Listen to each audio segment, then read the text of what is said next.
पूजा खेडकर यांना UPSCचा दणका या विषयावर आपण भाष्य करणार आहोत। आपण फक्त एका व्यक्तीबद्दल बोलणार नाही, तर प्रशासनातल्या ह्या त्या चुकीच्या मार्गाने पद मिळवलेल्या प्रवृत्ती आहेत त्या पूजा खेडकर प्रवृत्ती असं म्हणता येईल। तर काल UPSCने असा निर्णय घेतला की त्यांचं IAS पद रद्द केलेलं आहे आणि त्यांना ब्लॅकलिस्टमध्ये टाकलेलं आहे, कारण त्यांनी अशा प्रकारचे अनेक कारनामे त्यांनी केलेले आहेत। आणि त्यांनी सुरुवातीला ऑडी कारवर लाल दिवा लावला, नेम प्लेट लावली आणि एवढंच नाही तर त्यांनी स्वतंत्र केबिन मागितली, स्वतंत्र बंगला मागितला, स्वतंत्र कर्मचारी मागितले आणि त्यामुळे त्या थोड्याशा वादात अडकल्या। परंतु एवढ्या वादात अडकलेल्या असताना तिथल्या जिल्हाधिकाऱ्यांनी वरिष्ठांना अहवाल पाठवला आणि मग नेमकं थोडंसं चौकशीला सुरुवात झाली आणि हे करत असताना मीडिया कामाला लागला आणि त्यांनी अनेक गोष्टी बाहेर काढल्या की फ्रॉड कागदपत्र वापरून त्यांनी हे पद मिळवलेलं आहे आणि अशा प्रकारचे त्यांच्यावर अनेक आरोप या ठिकाणी लावलेले आहेत। पूजा खेडकरांच्या वकिलांनी काल UPSCने त्यांच्यावर गुन्हा नोंदवलेला आहे। ती अटक टाळण्यासाठी त्यांनी अटकपूर्व जामीन न्यायालयात केला आणि न्यायालयात काल सुनावणी झाली। आता या सुनावणीच्या वेळी त्यांचे वकील माधवन यांनी असं सांगितलं की त्या फ्रॉड नाहीत तर त्या फायटर आहेत आणि त्यांनी अशा प्रकारचे पद मिळवलेले आहेत। मात्र त्यांच्यावर अनेक प्रकारचे आरोप आहेत की त्यांनी खोटं वैद्यकीय दिव्यांग प्रमाणपत्र सादर केलेलं आहे आणि या दिव्यांग प्रमाणपत्राची पडताळणी या ठिकाणी करण्यात आलेली आहे। तर यापूर्वी त्यांना वैद्यकीय चाचणी करावी म्हणून अनेक वेळा कळवूनही त्या मेडिकलला गेलेल्या नाहीत, त्यामुळं हा आरोप लावण्यात आला आहे।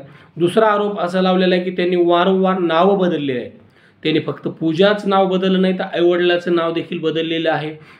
त्याचबरोबर त्यांनी दिलीप आणि दिलीपराव अशा प्रकारचं या ठिकाणी इंग्रजी स्पेलिंग मध्ये बदल करून त्या ठिकाणी हे केलं आहे। एकदा आईचं नाव मनोरमा हे वापरलं आणि नंतर म्हणजे सुरुवातीला वापरलं नाही, नंतर ते वापरलं। त्याचबरोबर त्या ठिकाणी आणखी एक आरोप असा केला जातो की त्यांनी त्यांचं कौटुंबिक उत्पन्न हे 8 लाखापेक्षा जास्त आहे आणि असं असताना 8 लाखापेक्षा कमी उत्पन्न असलेलं नॉन क्रिमिनल सर्टिफिकेट कसं मिळवलं, तर त्यांनी आई आणि वडिलांचा घटस्फोट झाल्याचं दाखवलेलं आहे।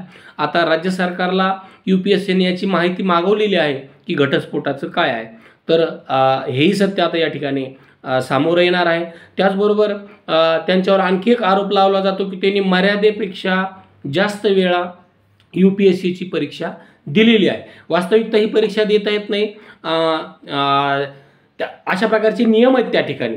मात्र त्यांनी स्वतःचं नाव बदललं, आईवडिलाचं नाव बदललं, ईमेल ID बदलला, पत्ता बदलला, मोबाईल नंबर बदलला, सहीसुद्धा बदलली आणि फोटोसुद्धा बदलले आणि त्यांनी वास्तविकता OBC उमेदवाराला 9 वेळा परीक्षा देता येते, तर यांनी 12 वेळा ही परीक्षा दिलेली आहे आणि त्यामुळं हाही आरोप त्यांच्यावर लावण्यात होतो। त्यांच्यावर आणखी एक आरोप लावला म्हणजे पुढचा असा आहे की त्यांच्या वडिलांनी जिल्हाधिकार्यालयात अरेरावी केली, वरिष्ठ कार्यालयाचं केबिन बेकायदेशीर त्यांनी पूजा खेडकरांनी बाळकावलं आणि अवघ्या काही दिवसातच ऑडीवाल्या कलेक्टरीनबाई म्हणून त्या ओळखल्या जाऊ लागल्या। तर आता त्यांना जेल की बेल याचा निर्णय हा आज या ठिकाणी येणार आहे। मात्र त्यांच्या वकिलांचं असं म्हणणं होतं की लैंगिक छळाची तक्रार केली म्हणूनच अशा प्रकारचं आमच्यावर ॲक्शन घेण्यात आलेली आहे। वास्तविकता आणि त्यांच्या वकिलांना असं सांगितलेलं आहे की त्यांना अटक करू नये, कारण त्या तपासाला सहकार्य करतील। आपण 47% अपंग असल्याचं एम्सचं प्रमाणपत्र कोर्टाला सादर केलं आणि नियमातच भरती झालो आहोत, अशा प्रकारचा युक्तिवाद पूजाच्या वकिलांनी केलेला आहे आणि मर्यादेपेक्षा जास्त वेळा प्रयत्नांची बाजू त्यांनी मांडण्याचा प्रयत्न केला, मात्र कोर्टानं ते काही ऐकून घेतलेलं नाही। तर असे अनेक गोष्टी या ठिकाणी आहेत की ज्या पूजा खेडकरांना या वादात टाकणाऱ्या आहेत, त्या अडचणीत टाकणाऱ्या आहेत। UPSCची परीक्षा 12 वेळा UPSCनं छाननी केली, 15,000 उमेदवारांची छाननी केली आणि त्यात एकमेव पूजा खेडकर दोषी आढळलेले आहेत. तर आता म्हणजे असे अनेक वादग्रस्त भाग आहेत. त्यांच्या आईचा एक व्हिडिओ व्हायरल होतोय की त्याने पिस्तूल घेऊन शेतकऱ्याला धमकावत आहेत.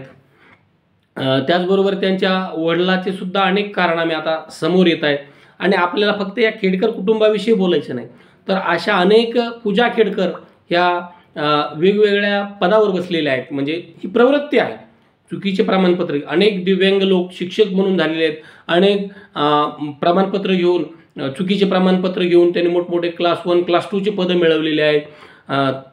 नायब तहसीलदार, डेप्टी कलेक्टर अशा प्रकारची पदं मिळवली आहेत. तर अशा प्रकारच्या पूजा खेडकरच्या निमित्तानं हे सगळ्या गोष्टी आता बाहेर येणार आहेत आणि त्यांना जेल की बेल हे आता आज दुपारनंतर कळणार आहे. पण एक मात्र निश्चित आहे की सत्य कधी लपत नाही. जे चुकीचं आहे ते चुकीचं आहे आणि जे बरोबर आहे ते बरोबरच आहे.